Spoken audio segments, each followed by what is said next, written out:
Hello guys, welcome to Sportex Telugu. ఈరోజు super ఎయిట్లో జరగబోయే first match South Africa and Zimbabwe teams మధ్య అయితే జరగబోతుంది. సో బేసిక్గా ఇది ఒక డెడ్ రబ్బర్ మ్యాచ్ ఎవరు గెలిచినా పాయింట్స్ టేబుల్లో కానీ లేదంటే సెమీఫైనల్ స్పాట్లో కానీ ఎలాంటి మార్పు అయితే ఉండదు. సో రెండు టీమ్స్ కూడా క్రికెట్ ఎంజాయ్ చేస్తూ ప్రెజర్ లేకుండా గేమ్ ఆడతాయి. అండ్ ఈ మ్యాచ్ వెన్యూ విషయానికి వస్తే మ్యాచ్ అరుణ్ జైట్లీ స్టేడియం ఢిల్లీలో జరగబోతుంది. సో బేసిక్గా అరుణ్ జైట్లీ స్టేడియం అనేది small ground and good batting surface కూడా. సో మనం ఎక్కువ స్కోర్ ఎక్స్పెక్ట్ చేయొచ్చు. సో 190 స్కోర్ అయితే ఖచ్చితంగా వస్తుంది.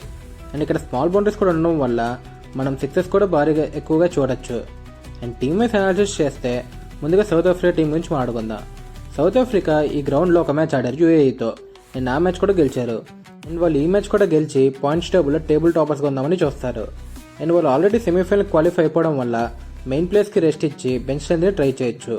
అండ్ మరోపక్క జింబాబ్వే టీం ఒక అనాలిసిస్ చూస్తే జింబాబ్వే మ్యాచ్ గెలిచి వెళ్తూ ఈ T20 వరల్డ్ కప్లో ప్రైడ్తో వెళ్దామని అనుకుంటారు.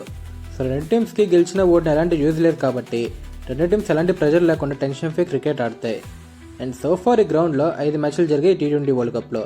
అండ్ ఒకసారి బ్యాటింగ్ ఫస్ట్ చేసిన టీం గెలిస్తే 4 టైమ్స్ చేజింగ్ చేసిన టీం గెలిచింది. సో టాస్ గెలిచిన కెప్టెన్ ఫస్ట్ బౌలింగ్ చేసే అవకాశాలు ఎక్కువ ఉన్నాయి. And average first innings score చూసుకుంటే 167గా ఉంది. అండ్ సెకండ్ ఇన్నింగ్స్ స్కోర్ 148కి పడిపోయింది. అండ్ వెదర్ రిపోర్ట్ చూసుకుంటే వర్షం పడే అవకాశం అయితే ఏమాత్రం లేదు. సో టోటల్గా ఈ రెండు టీమ్స్ ఇప్పుడు దాకా 7 head to head T20 matches ఆడారు. అండ్ ఆ 7 మ్యాచెస్ సౌత్ ఆఫ్రికానే గెలిచింది. So south Africa clear domination చూపిస్తుంది.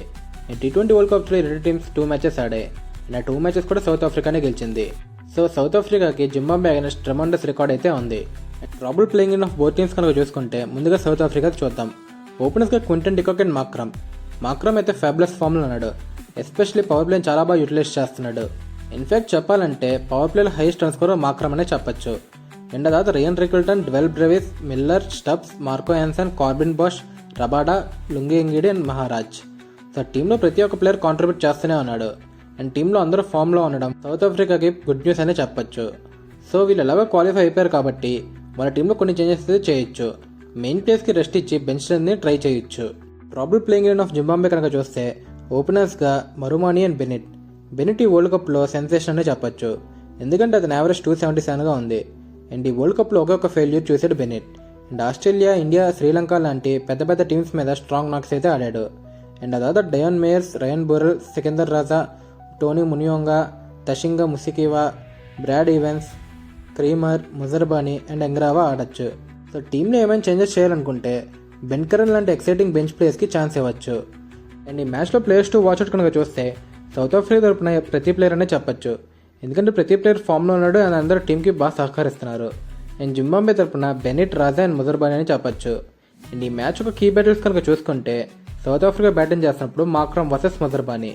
సో ముజర్బానీ అయితే టాల్ ఫాస్ట్ బౌలర్ అండ్ మంచి ఫామ్లో కూడా ఉన్నాడు. సో మాక్రమ్ అయితే పవర్ ప్లేలో ఎలాంటి విధ్వంసం చేస్తున్నాడో చూస్తూనే ఉన్నాం. సో ఈ బ్యాటిల్ అయితే పవర్ ప్లేలో ఉండబోతుంది. చూడాలి మాక్రమ్ ముజర్బానీని ఎలా ఫేస్ చేస్తున్నా అనేది. అండ్ సెకండ్ బ్యాట్లో వచ్చేసి Brevis versus Sikandar Raza. So Zimbabwe middle overs bowling Sikandar Raza మీద ఆధారపడి ఉంటుంది. అండ్ బ్రెవిస్ మిడిల్ ఓవర్లో స్పిన్నర్స్కి చాలా బాగా ఆడుతున్నాడు, మనం చూస్తూనే ఉన్నాం. సో బ్రెవిస్ రాజాని ఎలా ఫేస్ చేస్తారనేది చూడాలి. థర్డ్ బ్యాట్లో వచ్చేసి Miller versus Brad Evans. So Brad ఈవెన్స్కి అయితే మంచి స్లోవర్ బాల్స్ ఉన్నాయి. అండ్ కన్సిస్టెంట్గా వికెట్ టు వికెట్ అయితే వేస్తూనే ఉంటాడు. సో బ్రాడ్ ఈవెన్స్ మిల్లర్ ఏమైనా ఇబ్బంది పెట్టగలడా అనేది చూడాలి. అండ్ జింబాబ్వే బ్యాటింగ్ చేసినప్పుడు కనుక చూస్తే ఫస్ట్ బ్యాట్లో వచ్చేసి బెనిట్ versus lungi Ngidi and Rabada. So బెనిట్ ఎలాంటి ఫామ్లో ఉన్నాడో మనం చూస్తూనే ఉన్నాం. ఆస్ట్రేలియా, ఇండియా అండ్ శ్రీలంక లాంటి పెద్ద టీమ్స్ మీద పెద్ద నాక్స్ అయితే ఆడాడు. So Bennett, Lungi Ngidi and రబాడాని ఎలా ఫేస్ చేస్తాడు అనేది చూడాలి. అండ్ సెకండ్ బ్యాట్లో వచ్చేసి Marumani versus Marco Jansen. So Marumani అయితే పవర్ ప్లేలో అటాకింగ్ క్రికెట్ అయితే ఆడతాడు. సో లెఫ్ట్ ఆర్మ్ పేసర్ అయిన మార్కో యాన్సన్ ఎలా ఫేస్ చేస్తాడు అనేది చూడాలి. అండ్ థర్డ్ బ్యాట్ వచ్చేసి సికందర్ రాజా వర్సెస్ కేశవ్ మహారాజ్. సికందర్ రాజా జింబాబ్వేకి మిడిల్ ఓవర్స్లో మంచి ఫినిషింగ్ టచెస్ అండ్ మంచి స్ట్రైక్ రేట్తో ఆడుతూ ఉంటాడు. So left arm off spinner Keshav Maharaj రాజాని ఏమైనా ఇబ్బంది పెడతారనేది చూడాలి. మ్యాచ్ విన్నింగ్ ఛానల్స్ గురించి మాట్లాడుకుంటే ఈ మ్యాచ్ డెడ్ రబ్బర్ మ్యాచ్ అయినా రెండు టీమ్స్ లాస్ట్ సూపర్ 8 మ్యాచ్ని విన్తో ఎండ్ చేయాలని ట్రై చేస్తారు. సో జింబాబ్వే క్లోజ్ ఫైట్ ఇవ్వగలదు కానీ సౌత్ ఆఫ్రికా దగ్గర ఎక్కువ మ్యాచ్ విన్నర్స్ ఉన్నారు కాబట్టి సౌత్ ఆఫ్రికానే గెలిచే అవకాశాలు అయితే ఎక్కువ ఉన్నాయి. సో సౌత్ ఆఫ్రికా విన్ అవుతుంది కానీ జింబాబ్వే లాస్ట్ వరకు అయితే ఫైట్ చేస్తే చాలా ఇంట్రెస్టింగ్గా ఉండబోతుంది. సో మీ ఒపీనియన్ అంటే కింద కమెంట్లో చెప్పండి.